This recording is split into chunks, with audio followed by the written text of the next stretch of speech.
وناديت فيه الثورة من 10 سنين.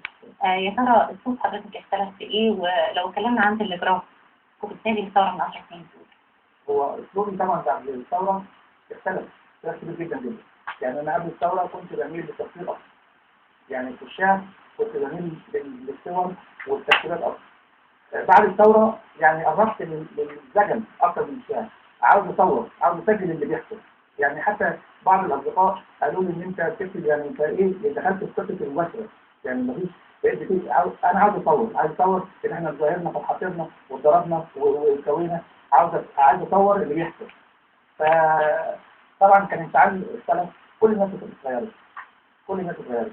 ثوره تونس حسيتنا ان هي ممكن ابتدينا نتغير. يعني كان في احباط عام، وكان في احساس طبعا انه ما كانش ممكن حاجه تحصل. يعني حسينا ان ممكن، حسينا ان ينفع، حسينا ان احنا نقدر، حسينا ان ليه مصر ما تبقاش مصر. لان مصر دي كبيره جدا، يعني مصر دي اكبر من كل اللي حكموها، يعني كبيره جدا جدا جدا. ما ينفعش طبعا ان كان يحصل فيها كده. فالحمد لله قدرنا يعني. فطبعا اختلفنا، كلنا اختلفنا وكلنا اتغيرنا وكلنا يعني بقينا غير الاول. الكتابه قبل كنت بحس انها مزوره، كتب حضرتك. الكتابه بعد الكتابه حقيقيه. انا اصبحت شاعر حقيقي بعد الثوره، يعني نتيجه الثوره كل شيء وكل حاجه، وبقيت حاسس انها قوي جدا.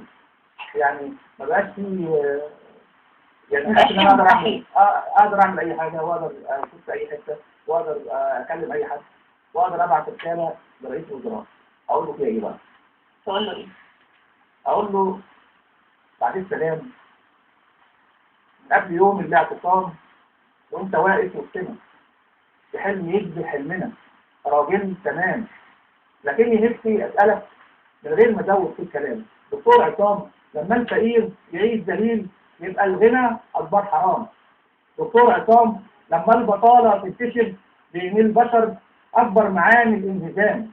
دكتور عصام، دم الشهيد اللي بينزل في الميدان توصيل الكنايس كلها وكل تكبيره اذان بتنادي حي على الصلاح، على الكفاح، على الزراعه والصناعه والامل، على العمل، على العيون اللي بتسهر على الوطن تحمي وتحفظ في السلام. دكتور عصام، صفحه كبيره في التاريخ مفتوحه ليك، وايدينا ممدوده لايديك. بالاتحاد وبالجهاد نقدر نحقق حلمنا، مش بالكلام، مش بالكلام، مش بالكلام. دكتور عصام، دكتور عصام. استاذ عماد، النهارده كل الرسائل